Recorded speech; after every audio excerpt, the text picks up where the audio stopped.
Hyborian era. After losing his parents and being captured, young Conan was sure his life was over, but the gods foretold the lad to wear the crown of Aquilonia. The old blacksmith forges an iron sword, and afterwards he goes with Conan to the mountainside to tell his son about Crom, the great god of their people, and the secret of steel. Life in the village is disrupted by the arrival of an enemy army led by the evil wizard Thulsa. Doom. The raiders destroy all the villagers, and right in front of Conan they stab his father with a sword. The guy's mother hides with him in the woods, but Doom's army finds them. The evil sorcerer takes the blacksmith's sword and approaches the woman, hypnotizing her with his gaze, and, ignoring the guy, beheads the woman. Along with the rest of the village children, Conan finds himself enslaved by the villains, and the captives are led through forests and fields to the place where Thulsa Doom intends to build his mystical city. In the center of the settlement, young slaves spin a giant wheel. Conan is strapped to it, and the guy has a long time to spin it. 20 years pass. Conan is still spinning the wheel, but he is no longer a young guy, but a grown, strong man. One day a change happens in the guy's life. The master takes Conan away from the wheel and takes him to a neighboring town, without explaining anything. There the strong man is thrust into the ring and is pounced upon by an opponent with sharpened teeth, whom the warrior defeats. From that day on, Conan becomes the main mercenary and takes part in every fight, defeating strong and brave opponents. When the guy's victories are no longer counted, he is sent to the east to learn the martial arts from the great masters. In addition, in the east, the warrior is taught to read and write. He is introduced to women and becomes a real man, even though he lives in a cage the whole time. Despite Conan's childhood away from home, he does not forget his father's words and continues to pray to Crom and respect the power of steel. Years later, after earning his master's respect, Conan gains his freedom and gets away from the slave owners. On his way, the lad encounters a pack of wolves, and to escape them, he climbs a rocky mountain. Falling into it, Conan finds himself in an abandoned dark tomb. The warrior makes a fire and looks around. Along the walls he notices skeletons covered with cobwebs, and at the end of the throne room are the remains of the king. Conan notices a sword in the skeleton's hands, and, carefully taking it out, the warrior beats away the rust and dirt, and finally gets his own weapon, the head of the ancient king bows, and the lad sees it as a sign Crom himself brought him here and gave him the ancient blade. Having got out with the sword, Conan removes the remains of the chain, and, having dealt with the wolves, he goes further. Conan travels many kilometers until he meets the first living person, a beautiful woman, waiting for the warrior in the doorway of her hut. She invites the traveler in and rests, telling him that the magical forces warned her long ago of the coming of a mighty man. The witch dances a ritual dance for Conan and tells him of a prophecy by which he will become king and defeat the mystical serpent. To do so, the man must pay a price and lie in bed with her. Conan does not refuse the pleasure, but as soon as the man gets down to business, the beautiful sorceress turns into a terrible witch, and the warrior has to cast her into the fireplace, from where she flies out in a ball of fire and disappears into the woods. Having rested, Conan prepares to go on,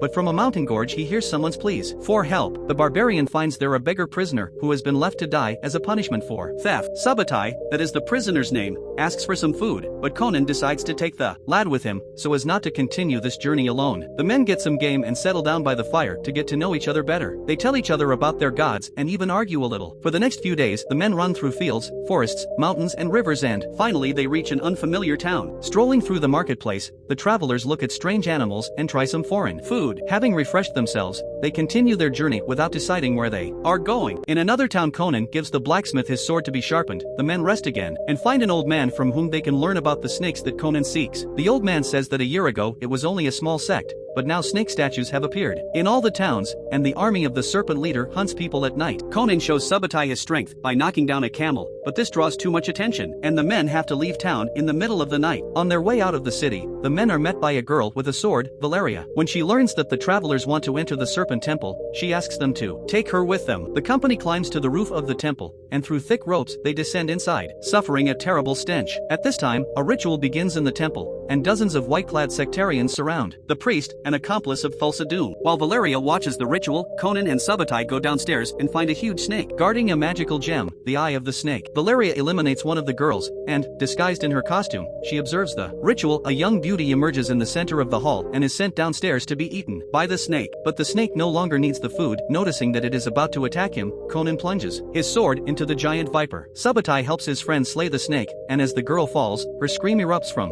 the cellar. Panic ensues in the temple, but the sectarians have no luck catching the thieves. They climb to the roof and, jumping into the pool, leave. The friends go to the tavern to celebrate their victory, and Conan gives the most expensive stone to Valeria, after which the pair retire to their room and spend the night together. Conan uses the stone to make a pendant for his friend, which he hangs around her neck. Conan feels like a winner, and as the company gets rich, they get all the pleasures of life. They eat well, have fun, and drink heavily. This plays a bad joke on the thieves. Conan falls asleep at the table, drunk out of his mind, and when King Osric Osric's men come to the tavern, Valerie fails to wake him. The old king is delighted by the insolence of the strangers. He tells them that for many months Thulsa Doom has kept all the towns in fear, and that Osric's young daughter has also fallen under the influence of the evil wizard and left her home. The old man lavishes the thieves with jewels and asks them to return the princess and deal with Thulsa Doom. Valeria tries to dissuade Conan from the exploits. She believes that Thulsa Doom is too dangerous for the three of them to defeat. Subutai agrees with the girl, but Conan the barbarian says nothing to her beloved. Waking in the morning, Valeria finds her empty bed and her pendant beside her. The girl realizes that Conan alone went to the sorcerer to defeat him. Alone again, Conan sets out on his journey to the town of Thulsa Doom. For many days the guy walks, asking wayfarers for the right road. Many ruined cities meet him on the way, and finally the warrior finds the hut of the sorcerer, who was once his master. All night the men talk by the fire, reminiscing about the old days, and in the morning Conan leaves his sword and horse, and, getting on his camel, he sets off for the sectarian village, pretending to be a traveler in love. At last the warrior sees a column of snake worshippers,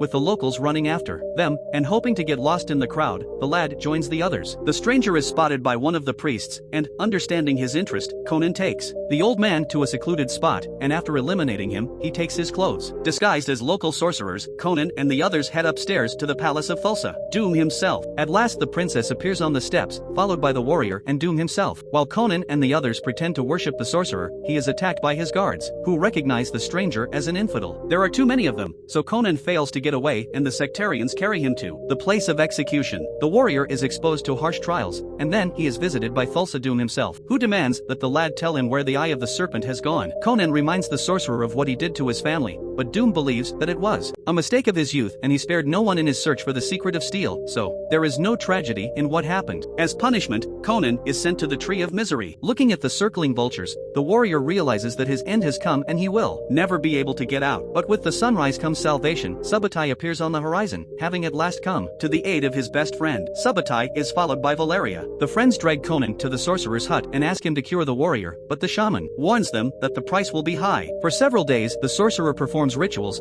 painting different patterns on the body of the traveler. The decisive night becomes particularly difficult, but Conan is lucky and comes to his senses. Thanks to the persistence of his beloved and best friend, who drives away the spirits of death, Conan returns to training, promising himself to return to the Temple of Doom and avenge him. This time the friends gather with the warrior, and the old man tells them how to penetrate the mountain in which Thulsa Doom lives. Subutai asks Conan to save revenge for another time and, in the meantime, kidnap the princess and escape, but it is clear from the guy's face that he does not agree. The shaman blesses the guests and they set off. Set up near the entrance to the cliff, the company puts magic makeup on each other and sneak inside through the kitchen, where they are just now preparing a decoction from the kidnap. Once inside the main hall, the wayfarers hide behind a fence and watch the ceremony, in which dozens of sectarians take part. They crawl across the floor, entertaining Thulsa Doom with adult games, while the princess sits at the sorcerer's feet, having the upper hand. Suddenly Doom begins to change. His jaw comes forward and his hands disappear under his robe. After a couple of minutes, the sorcerer transforms into a huge snake and goes down. Meanwhile, Valeria and Subutai eliminate the guards, and Conan enters the center of the hall and disperses the crowd, trying to get through to the founder himself. Valeria grabs the princess and the company leaves, stopping the chase with a cauldron of brew from the kidnap. Finally, they destroy the castle, leaving it in ruins. The warriors fail to capture the sorcerer, but they decide to leave in order to return later. Despite the guards in the corridors, the company leaves the cave and, jumping on their horses, heads for Osric's kingdom. Doom has no intention of catching up with the fugitives, taking one of his snakes. He makes an arrow out of it and fires it at the travelers. The arrow hits Valeria, and the girl immediately becomes ill. She realizes that this is her end,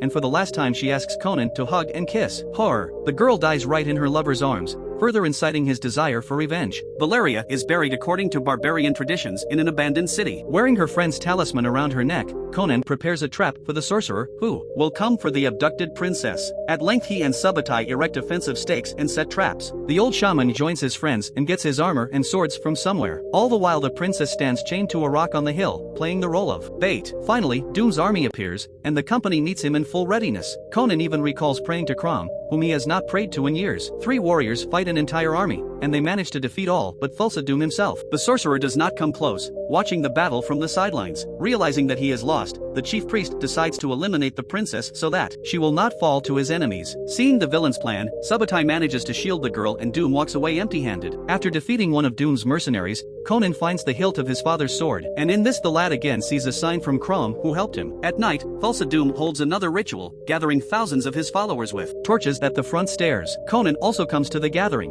and the princess escorts him safely away so that he gets close to the sorcerer from behind. Doom tries to hypnotize Conan by calling him his son, but the guy is immune to the sorcerer's charms and takes his head as a trophy, showing it to the assembly and ordering everyone to disperse. Having freed the people, Conan sits down on the steps. When the princess comes for him, the lad sets fire to the snake's den and leaves to take her home and go on to accomplish new feats.